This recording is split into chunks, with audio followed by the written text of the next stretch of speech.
Rupanya selama ini hanya bisa dimusnahkan, dan yang impor masuk penjara. Saya nggak dapat duit, nggak didenda, jadi saya rugi. Cuman ngeluarin ongkos untuk memusnahkan barang itu, tambah ngasih makan orang-orang yang di penjara itu. Tadi dari Bea Cukai ngapain aja Pak? Kita ngelihat sistem monitoring dashboardnya Bea Cukai di sana, yang ke pelabuhan dan yang ke tempat-tempat lain. Saya juga sempat diskusi dengan atau teleponan dengan orang Bea Cukai di kapal yang dekat Batam sana. Ada kendala apa tadi teman? Ya? Ada kendala apa terkait dengan monitoring sistemnya? Nggak ada kendala, cuma saya pengen lihat seberapa canggih sih punya Bea Cukai. Bisa nggak saya optimalkan untuk tadi mengurangi yang dikritik Pak Presiden, under invoicing. Di situ sebenarnya udah cukup bagus, tapi belum ke level di mana saya bisa secara online di situ aja monitor kapalnya under invoicing, belum sampai sana karena AI-nya belum dikembangkan. Dalam 3 bulan ke depan kita akan kembangkan sistem AI yang lebih siap di Bea Cukai. Berarti lanjutan dari yang LMSW kemarin ya Pak? Ya, di LMSW kan nanti akan kita buat think tank untuk perdagangan, dan kita bentuk tim berisi 10 orang yang jago-jago di sana, ada mathematician segala macam, untuk memastikan bahwa nanti mereka bisa menganalisa kebocoran perdagangan kalau ada. Ini kelanjutannya, saya akan perkuat semua LMSW, Bea Cukai, nanti juga pajak juga sama. Jadi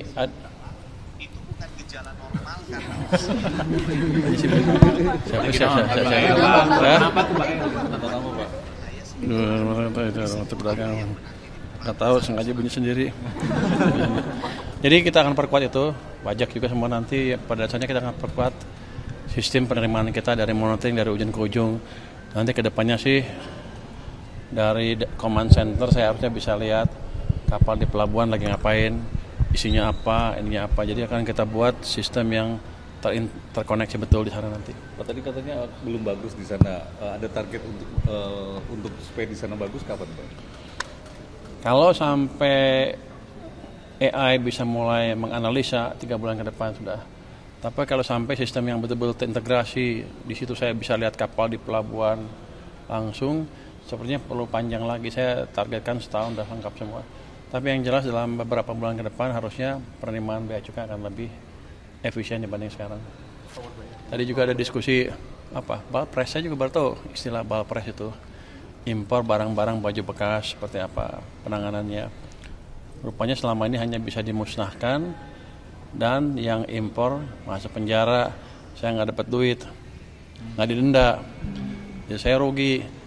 Cuman ngeluarin ongkos untuk memusnahkan barang itu, tambah ngasih makan orang-orang yang di penjara itu.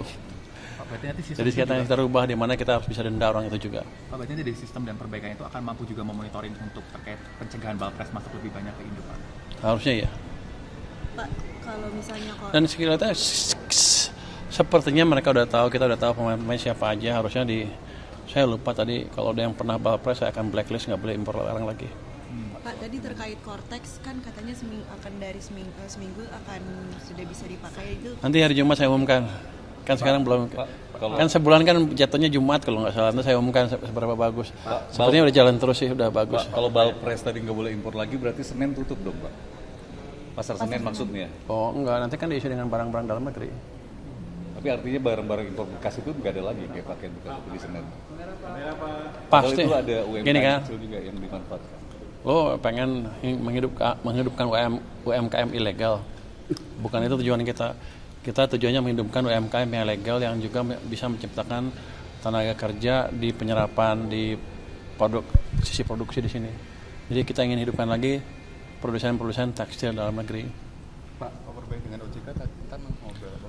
Saya biasanya yang kemarin itu nanti setelah diskusi dengan OJK saya umumkan. Pak, hambatan usaha Pak, ini ada keluhan dari pelaku usaha micro, mereka ada event-event mereka khususnya event pemerintah yang belum dibayar. Salah satunya itu dari event PON ke 2021 di Papua. Nah ini gimana Pak, bendahara negara Pak menanggapinya Pak? Nanti saya cek deh seperti apa. Tapi kan ini 2021 saya belum tahu, belum sampai ke saya juga. Saya juga dulu pernah dengar bahwa ada kontraktor dari kementerian yang nggak dibayar juga kan. Saya mau lihat itu sampai mana nanti. Saya belum pelajarin seperti apa sebetulnya. Keuangan yang ada di perbankan, Pak, mereka juga mengeluhkan meskipun uangnya ada, tapi mereka kesulitan mengaksesnya, Pak, terkait syarat untuk agunannya gitu, Pak. Gimana, Pak? Itu kan normal, itu bisnis normal dari perbankan kan. Dia juga nggak mau rugi kan, pasti harus ada agunan dan lain-lain kalau pinjamannya besar. Jadi begini, kalau bank uangnya banyak, push faktor untuk mereka untuk menyalurkan lebih besar dibanding sebelumnya. Karena kalau enggak dia bayar ke saya bunga kan, rugi dia. Dia akan cari keseimbangan yang pas saya pikir. Tapi kalau emang nggak ada agunan sama sekali, yang nggak bisa untuk pinjaman normal ya kecuali kur ya. Saya serahkan ke banknya sendiri seperti apa.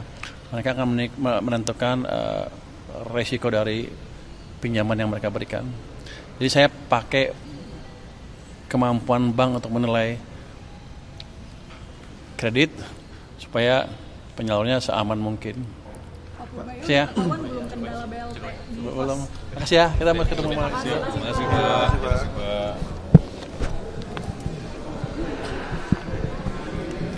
Kalau kita lihat, 25 provinsi sudah berada dalam rentang target nasional, artinya pengendalian harga di daerah berjalan cukup baik.